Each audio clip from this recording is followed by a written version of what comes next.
निवडणूक आयोगाने दिलेल्या निर्णयाचं मी स्वागत करतो.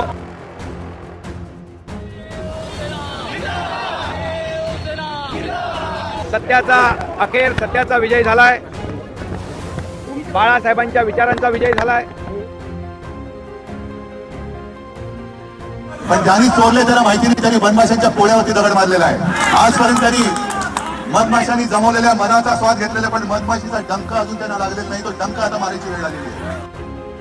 महाराष्ट्र की राजनीति में लगातार फेरबदल होते नजर आ रहे हैं और हैरान करने वाले नतीजे भी सामने आ रहे हैं. इस बीच में एक और हैरान करने वाला सामने नतीजा आया है. चुनाव आयोग ने एक बार फिर वही निर्णय उसी प्रकार का सुनाया जिसका अंदेशा लगभग सभी को, खासकर विपक्षीय दलों को था. वो ये था कि ये जो निर्णय आएगा ये सत्ता पक्ष को फायदा पहुंचा सकता है, और लगभग वही हुआ.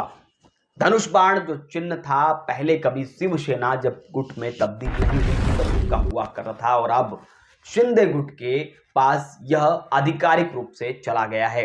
अब उद्धव ठाकरे के सामने सिर्फ मशाल चिन्ह बचा है और उसी को लेकर आगे बढ़ना है, उसी के साथ आगे के चुनाव के मैदान पर उतरना है.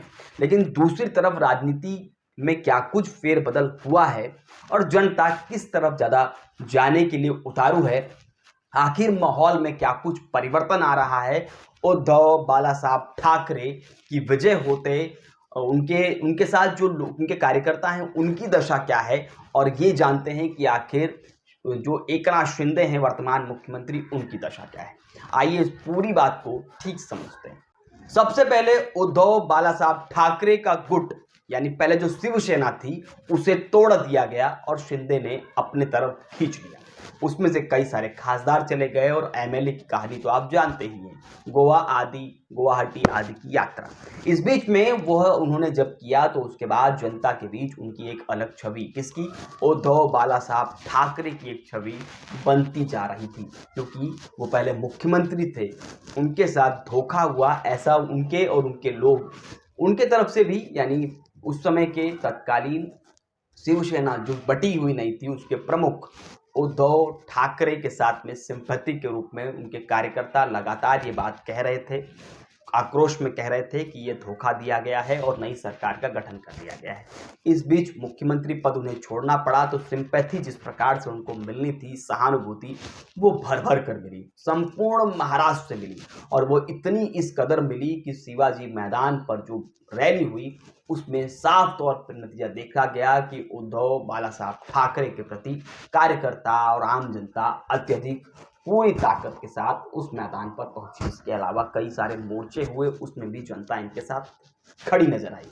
अब इस बीच में सवाल यह है कि इस सहानुभूति से क्या आने वाले चुनाव में और धनुष बाण जाने से क्या फायदा और क्या नुकसान होगा, तो आइए हम समझते हैं. आगे अगर हम देखें इस बीच में जिस प्रकार से निर्णय आया है चुनाव आयोग का, और म्युनिसिपल कॉरपोरेशन के चुनाव कभी भी हो सकते हैं, इसके आसार भी हैं. इस बीच में जनता लगातार ये आस लगाए बैठी थी कि जिस प्रकार से शिंदे गुट ने एकनाथ शिंदे ने गुट पूरे शिवसेना को गुट में तब्दील कर दिया है, तो चुनाव आयोग या कोर्ट ऐसा निर्णय देगा जिसकी वजह से आने वाले समय में एकनाथ शिंदे को परास्त होना पड़ सकता है उद्धव ठाकरे से. लेकिन इस बीच पे जो माहौल तैयार है उसमें एकनाथ शिंदे आधिकारिक रूप से लगातार विजय होते जा रहे हैं.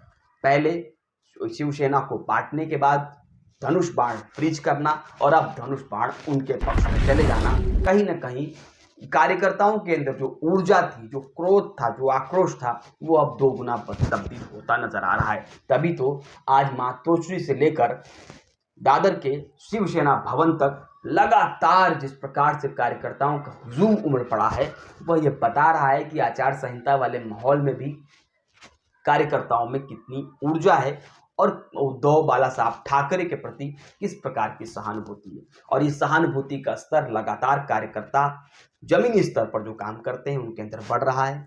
वो जो सहानुभूति है वो धीरे धीरे गांवों तक पहुंच रही है, और इस सहानुभूति का नतीजा अगर ठीक रहा, राजनीतिक विश्लेषकों की माने तो जब सहानुभूति किसी व्यक्ति को या किसी राजनीतिक परिक्षेत्र में मिलती है तो उसका कोई काट होता नहीं है, क्योंकि आमतौर पर सहानुभूति सीधे हृदय से जुड़ती है और कार्यकर्ता अगर ऊर्जावान होकर उस सहानुभूति के साथ काम करेगा तो आने वाले समय में नतीजों में इसका असर देखने को मिल सकता है। ऐसे में एकनाथ शिंदे भले ही सत्ता में हो, भले ही मुख्यमंत्री हो और भले ही उनके साथ इस समय खासदार और आमदारों के संख्या बल ज्यादा हो, लेकिन उद्धव ठाकरे के साथ जनता की सहानुभूति लगातार बढ़ रही है, जिसे देखते हुए आज जिस प्रकार से सोशल मीडिया से लेकर तमाम प्लेटफॉर्मों पर, चाहे वो सार्वजनिक तौर पर भाषण देना हो, चाहे वो सोशल मीडिया का प्लेटफॉर्म हो, तमाम तरह के प्लेटफॉर्मों पर लगातार उद्धव बाला साहब ठाकरे के प्रति एक सहानुभूति वाला माहौल तैयार हो रहा है।